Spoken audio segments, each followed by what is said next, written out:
बिस्मिल्लाहिर्रहमानिर्रहीम। अस्सलाम वालेकुम। Welcome to Harvard academy. Harvard academy की तरफ से आपको आज के सेशन में वेलकम कहते हैं।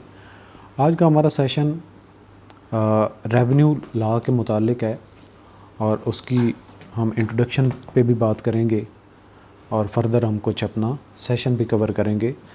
और ये जो हमारा एक्ट है, लैंड रेवेन्यू एक्ट 1967 है और ये एप्लीकेबल है for the purpose of revenue collection and multiple other purposes we shall mention later on. और इसमें हमने फर्दर आज के इस सेशन में सेक्शन 1, 2, 3 और सेक्शन 4 के सब सेक्शन 3 तक बाकी भी कवर करेंगे। सो ये लैंड रेवेन्यू एक्ट जब के नाम से ही शो हो रहा है कि वो रेवेन्यूज़, वो आमदन जो ज़मीन से हासिल की जाती है, लेकिन हम चूँकि स्पेसिफ़िकली पंजाब के लैंड रेवेन्यू एक्ट की बात कर रहे हैं तो ये हमारा area limited to the Punjab के एरिया जो कि आइडेंटिफाइड हैं, रेगुलराइज्ड हैं, उन्हीं के बारे में बात करेंगे। सो अगर हम इसका ओवरऑल लैंड एक्ट की बात करते हैं, लैंड रेवेन्यू एक्ट की, तो इसके और भी कुछ पर्पज़ हैं जो हम इसके नाम्स के अलावा भी हमें समझना होगा। सबसे पहले तो जो लैंड के रेवेन्यू कलेक्शन है, जैसे एग्रीकल्चर लैंड ही ज़्यादा फोकस रहती है और फिर जो जहाँ के आबादी के, टाउन के या विलेज डिक्लेयर हो जाते हैं उनको उनमें से एक्सक्लूड किया जाता है। उसके मुतालिक भी सारे बात समझाई जाती है कि वो किस तरीक़ेकार क्या होगा। तो लैंड रेवेन्यू कलेक्शन, एक तो रेवेन्यू कलेक्शन की जो तरीक़ेकार होगा, गवर्नमेंट ने जो तरीका अपनाया हुआ है उसके बारे में सारी डिटेल आपको पता होनी चाहिए। इसके अलावा उस लैंड का रिकॉर्ड कीपिंग, यानी कि जो उसका ऑनर है, वो एग्रीकल्चर है, वो बंजर है, वो रेतली है, वो उसका जो इरिगेशन के लिए यूज़ होती है नहीं है, बारानी है, या फिर उसको जो दरिया है या नहर है उसका पानी इस्तेमाल होता है। तो ये सारा उसका रिकॉर्ड करना, उसका रिकॉर्ड मेंटेन रखना ऑनरशिप के अलावा साथ साथ में। इसके अलावा लैंड की इसी को क्लासिफिकेशन भी कहते हैं कि वो एग्रीकल्चर की है या आबादी वाली है, ताकि एक एरिया अगर काउंट किया जाए कि इस एरिया से इतना रेवेन्यू कलेक्ट होगा, तो उस रेवेन्यू कलेक्शन में आप डिडक्शन करेंगे जो आबादी वाले इलाके हैं।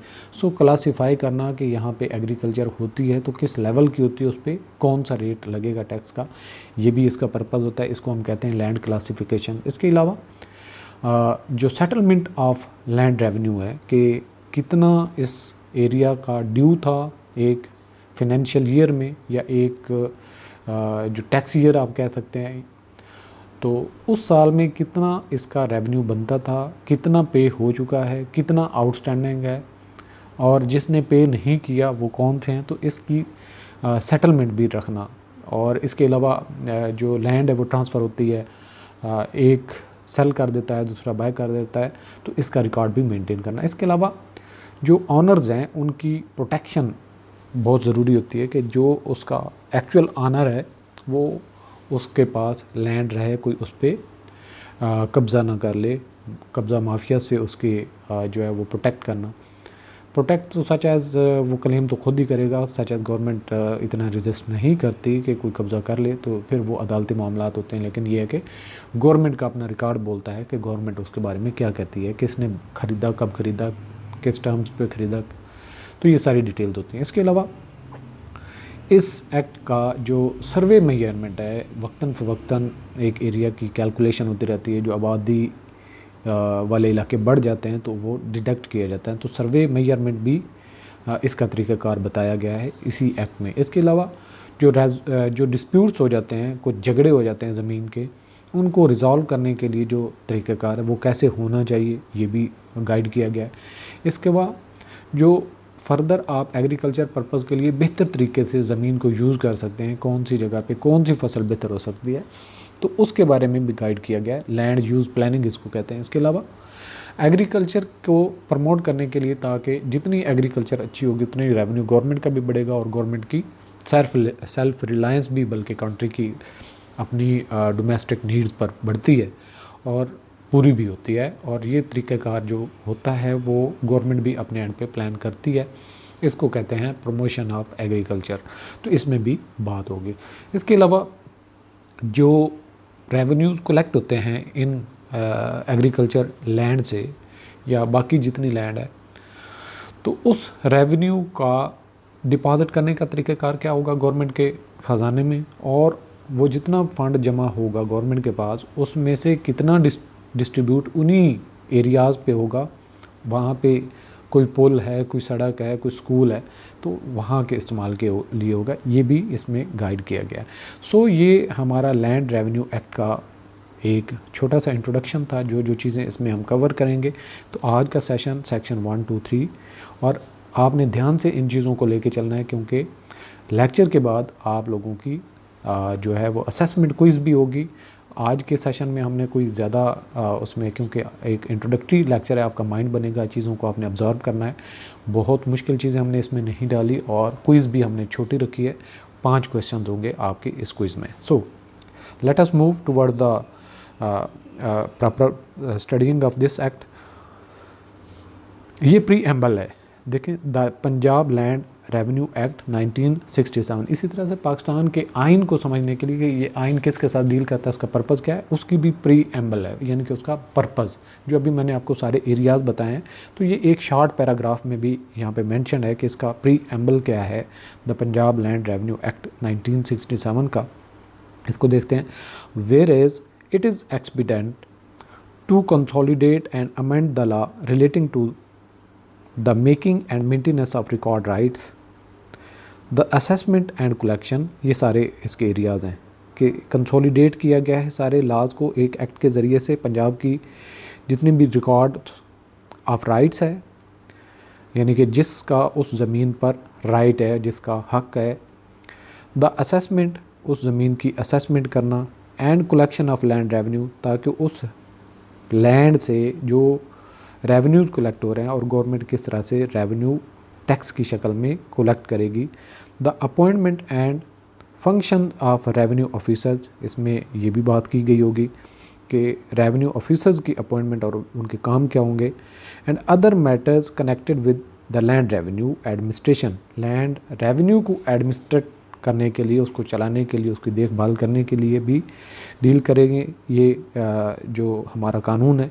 In the province of the Punjab, तो ये यहाँ पे एप्लीकेशन भी बता गई कि ये हम पंजाब तक बात करेंगे। और इंसिडेंटल देयर टू, या फिर उसके साथ कोई मुल्हिका इलाका है जो गवर्नमेंट डिक्लेयर कर देती है, तो वहाँ पे भी ये अप्लाई होगा।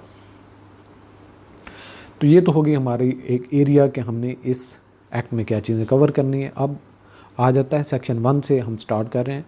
इसका शॉर्ट टाइटल होगा, ये कहाँ तक अप्लाई होगा और इसका आगाज़ कब से होगा, ये इम्पॉर्टेंट है।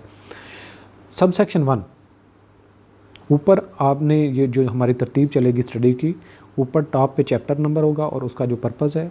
यहाँ पे सब हेडिंग में हमारा जो सेक्शन चल रहा होगा उस पर हम बात करेंगे, और यहाँ पे हमारी डिस्कशन होगी सब सेक्शंस के हवाले से।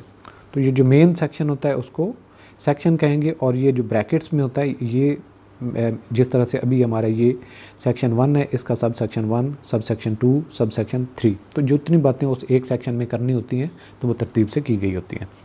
तो इसी तरीके से सारे सेक्शंस की तरतीब चलेगी। This act may be called the Punjab land revenue act 1967। तो इसका टाइटल आपने याद रखना है कि इस एक्ट का टाइटल है लैंड रेवेन्यू एक्ट 1967, और पंजाब भी आपने साथ ऐड करना, पंजाब लैंड रेवेन्यू एक्ट 1967 जब आप पंजाब के हवाले से बात करें।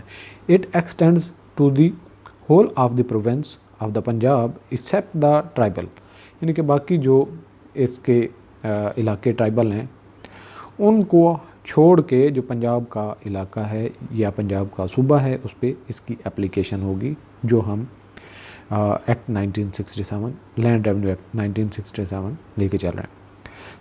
Sub section 3, it or any specified provision thereof, यानी कि ये या इसकी और भी कोई provision shall come into operation in such area or areas and on such date or dates as government में by notification appoint in this behalf, कि अगर गवर्नमेंट जब चाहेगी तो it or any specific provision, ये जितनी provision अभी हम कवर कर रहे हैं इसके अलावा भी कोई गवर्नमेंट ऐड करना चाहती प्रोविज़न या कोई डेट जो बताई गई है इस डेट के अलावा कोई और डेट बताना चाहती है तो वो गवर्नमेंट के पास पावर है, वो ऐसा कर सकती है। यानी कि एक तो हमने ये एक्ट की एप्लीकेशन है, इस एक्ट के अंदर अमेंडमेंट करके कोई और प्रोविज़न डाल के वो किसी डेट से अप्लाई करना चाहती है गवर्नमेंट, तो उसके पास ये अख्तियार है, ये बात कही गई। सब सेक्शन हमारा यहाँ पे सेक्शन 2 शुरू हो जाता है। पावर टू एक्सेप्ट होता है मा सिवाय, छोड़ के, किसी को उसके सिवा। Power to except any area from provisions unsuited thereto, यहाँ पे ये बात की गई है कि पंजाब की तो एज आ होल हमने बात कर ली। लेट्स सपोज कोई ऐसा इलाका है जहाँ पे कोई झगड़ा हो जाता है, जहाँ पे कोई दरिया का पानी था, उसका पहले रुख कोई और था, अब उसने रुख और मोड़ लिया और वहाँ पे जो एग्रीकल्चर का एरिया था उसने सारा अपने पानी में कब्ज़ा कर लिया दरिया ने। दरिया रास्ते बदलता रहता है, उसकी डायरेक्शन, उसकी अब बहुत सारी वजूहत हैं कुदरती भी, और इसमें जो इंसानी अमल दखल भी बात आ जाता है, तो जिससे दरिया का रुख बदलता रहता है। कभी वो ज़मीन को छोड़ देता है जिस रास्ते पे वो पिछले साल चल रहा था, और कभी वो रास्ते को एक्सपेंड कर लेता है। तो ये टाइम टू टाइम ये चीज़ें होती रहती हैं। एग्रीकल्चर से जो मुंसलिक लोग हैं उनको इससे बेहतर आइडिया होगा कि power to except any area from provisions unsuited thereto, अगर कोई ऐसा एरिया जो पंजाब का पहले लैंड रेवेन्यू एक्ट उसकी ऊपर अप्लाई हो रहा था, लेकिन कोई वजह ऐसी आ जाती है जिसके बाद इसका जो वहाँ पे इतलाक़ है उसको मनसूख करना पड़ता है, तो ऐसा गवर्नमेंट कर सकती है। और उसके लिए बताया गया होगा या कोई रूल या कोई फिर ऑर्डर पास होगा, और उस ऑर्डर की एप्लीकेशन तब तक रहेगी जब तक उसको फिर मनसूख नहीं कर दिया जाता। सो सब सेक्शन 1 की तरफ जाते हैं और सब सेक्शन 2 भी इसका है। Should the circumstances of any area in which this act or any specific provision thereof, कि ये पूरा एक्ट या इसकी कोई ख़ास provision has been brought into force be such that in the opinion of government that provision or any other provision of this act is unsuited thereto, कि इस act की या कोई और प्रोविज़न इसी एक्ट की जो अभी तक नहीं आई या बाद में आ सकती है या मौजूद है, पूरा एक्ट भी और या इसकी कोई ख़ास प्रोविज़न भी, ये गवर्नमेंट के पास पावर है। तो वो अगर कोई एरिया अनसूट करता है तो उसके ऊपर एक्सेप्शन दे सकता है। गवर्नमेंट में by notification except that area, उस एरिया को मासवाई कर सकता है कि इसको ऊपर ये एक्ट लागू नहीं है। From the operation of such provision and there upon those provision shall not apply to such area until the notification is rescinded, कि इस नोटिफिकेशन जो इशू हो जाए जब तक उसको रिसाइन नहीं कर देते, उसको ख़त्म नहीं कर देते, तब तक वो एरिया एक्सेप्शन में ही रहेगा। यहाँ पे सब सेक्शन 2 हमारा है। While such exception as aforesaid remain in force, जब तक ये सेक्शन या फिर ऐसे कोई ऑर्डर एक्सेप्शन के लिए आता है वो रिमेन रहता है, फोर्स रहता है, अप्लाई रहता है। Government may frame rules for the regulation of the matter so accepted, कि ऐसा इलाका जिसको एक्सेप्ट किया गया है उसके लिए फर्दर कोई रेगुलेशन भी बनाया जा सकता है कि इस एरिया के लिए स्पेसिफिक ये रेगुलेशन अप्लाई होगा। So far as may be the rules shall be consistent with provision of this act, तो फिर ये जो ऐसे रूल्स बनाए जाएंगे वो इस एक्ट के साथ कंसिस्टेंट हो। And shall specify the period for which such exception shall remain in force, और इस ऐसी जो एक्सेप्शन दी गई होगी उसमें स्पेसिफिकली बताया गया होगा कि ये एरिया जो एक्सेप्शन में गया है जिसके ऊपर ये रूल या एक्ट लागू नहीं हो रहा, ये कब तक होगा। या फिर अगर बताया नहीं जाता कि 2 साल 5 साल, तो फिर जब तक उसको रिसाइन नहीं किया जाता, उस ऑर्डर को मनसूख नहीं किया जाता, तब तक वो चलता जाएगा। अब आ जाता है हमारा sub section number 3, exclusion of certain land from operation of this act, कि कुछ ज़मीन को हम एक्सक्लूड जब करते हैं कि ये पूरा एक्ट उस पर अप्लाई नहीं होता, तो जैसा कि मैंने आपको वजूह बताई कि कई सारी वजूहात हो सकती हैं जिसकी वजह से एक्सेप्शन दी जाती है। Except so far as may be necessary for the record recovery and administration of village के सेस। विलेज सेस का मतलब है कि उस गांव से जो हम रेवेन्यू कलेक्ट करते हैं, और फॉर द पर्पज़ ऑफ सर्वे, कि जब हम सर्वे कर रहे हैं कि इस एरिया में कितना एरिया आता है तो उस एरिया को अगर निकाल रहे हैं। Nothing in this act applies to land, कि ऐसे एरिया पे ये कोई भी इस एक्ट की जो एक्ट अप्लाई नहीं होगा। Which is occupied at the site of a town or village, जिसको टाउन या विलेज डिक्लेयर किया गया है उससे रेवेन्यू कलेक्ट नहीं करेंगे, क्योंकि वहाँ पे तो आबादी हो चुकी है, वहाँ पे अब कोई फसल वगैरह नहीं होगी। And is not assessed to land revenue, और फिर ऐसा एरिया जहाँ पे आबादी हो जाए, लैंड हो जाए, सॉरी विलेज हो जाए, टाउन आ जाए या वो सिटी बन जाए, तो ऐसे एरिया को आप लैंड रेवेन्यू की असेसमेंट में नहीं लेके आते। सबसेक्शन 2 कहता है it shall be lawful for the collector acting under the general or special orders of the board of revenue, के बोर्ड ऑफ रेवेन्यू ने कोई ऑर्डर दिए थे उसके मुताबिक कलेक्टर जो वो एक्ट कर रहा है, to determine for the purpose of this act what lands are included within the site of a town or village. फिर कलेक्टर के पास ये पावर होती है कि जो ऐसी एक्सेप्शन दी गई है, ऑर्डर दिया गया है, उसको ये खुद डिटरमिन करे कि ये विलेज या टाउन में एरिया आता है या नहीं, इससे रेवेन्यू कलेक्ट हो सकता है या नहीं, and to fix and from time to time to vary the limits of the same.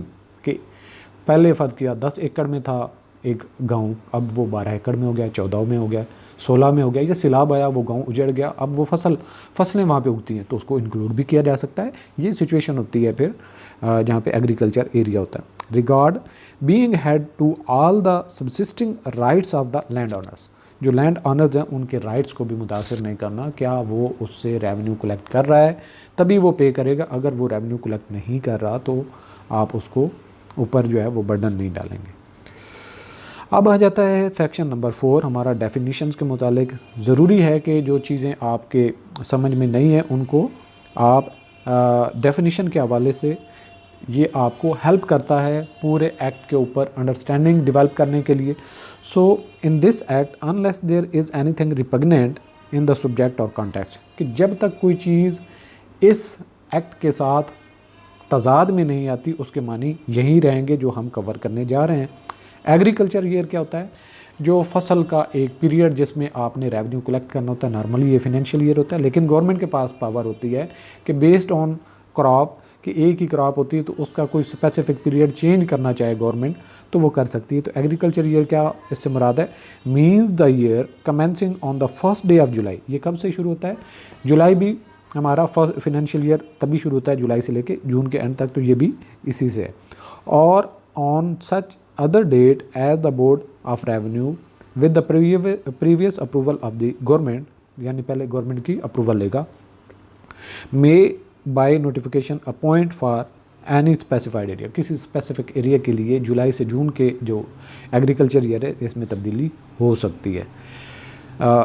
Sub section 2 arrears of land revenue. Arrears का मतलब क्या होता है, जो वो उधार होता है, यानी कि जो ज़मींदार ने, जो लैंड ऑनर ने रेवेन्यू कलेक्ट किया था और उस पर कुछ उसने पे करना था गवर्नमेंट को, अभी पे नहीं किया और रिमेनिंग उसकी लाइबिलिटी है, तो उसको हम कहते हैं एरियर्स ऑफ लैंड रेवेन्यू।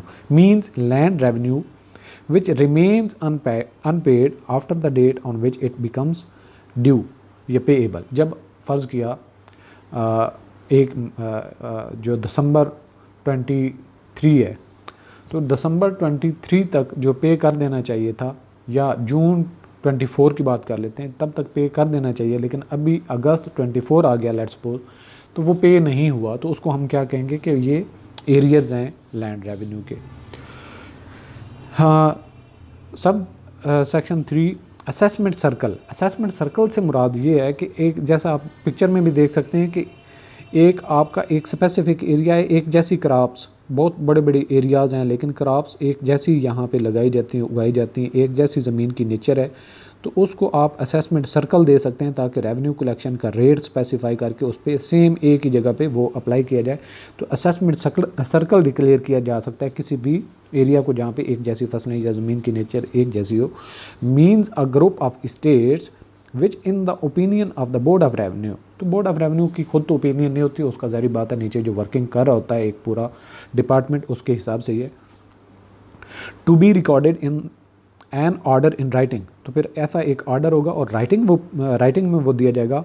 और sufficiently homogeneous to admit of the common set of rates being used as a general guide in calculating the land revenue, ताकि लैंड रेवेन्यू कैलकुलेट करने के लिए आप एक रेट स्पेसिफाई कर सकें और ऐसा जो एरिया है वो सफिशेंटली होमोजीनियस है, बिल्कुल सेम टू सेम 100% ना भी हो तो काफ़ी हद तक वो होमोजीनियस एरिया है, उसको आप एक ही रेट अप्लाई कर देते हैं to be assessed upon them, जो उनके ऊपर असेसमेंट होती है। सो हमारा सेशन आज का यहाँ पर हम क्लोज कर रहे हैं और आगे हम अभी असेसमेंट क्विज़ करेंगे। लेट्स मूव कि आपने कितनी अंडरस्टैंडिंग इस चैप्टर पे की है और कितने क्वेश्चन आपके ठीक होते हैं। Question number 1, what does the act apply to? ये एक्ट कहाँ पे अप्लाई होता है? ऑप्शन है हमारे पास the entire country, option B the whole of the Punjab except tribal areas, option C only urban areas, option D only agriculture lands. Right option is the whole of the Punjab except tribal areas. Tribal areas से मुराद यहाँ पे पंजाब के tribal. Question number 2, when can an area be excepted from the provisions of the act? कब किसी area को exception दी जा सकती है? When the governor allows it, option B when the area is unsuited for the act's provisions, option C when the land owners demand it, option D when the act is amended. So right option is when the area is unsuited for the act's provisions. Question number 4, what is the collector's role in determining the limits of a town or village under the act? Option है हमारे पास A, the collector cannot determine such limits, option B the collector can determine limits without considering land owners rights, option C the collector can determine limits considering land owners rights, option D the collector can only determine limits if the government intervenes. So right option is C, the collector can determine limits considering land owners rights. Further question, what does areas of land revenue refer to under the act? Options A, land revenue that has never been paid, option B land revenue that is currently due, option C land revenue paid in advance, option D land revenue which remains unpaid after the due date. The right option is D, land revenue which remains unpaid after the due date. Question number 5, what does assessment circle mean in the context of the act? Option है हमारे पास A, a group of randomly selected areas, option B a group of states with a common set of rates for land revenue calculation, option C a circle drawn around the around the assessed land, option D a specific area chosen for government assessment purposes. So right option इनमें से choose आपने करना है। Right option is B, a group of states with a common set of trades for land revenue calculations. So आज का session यहाँ पे close करते हैं। आप हमारे ऑनलाइन कंप्लीट लर्निंग जो क्लास चल रही है उसमें हार्वर्ड एकेडमी को कांटेक्ट कर सकते हैं। Thanks for watching. अल्लाह हाफिज़।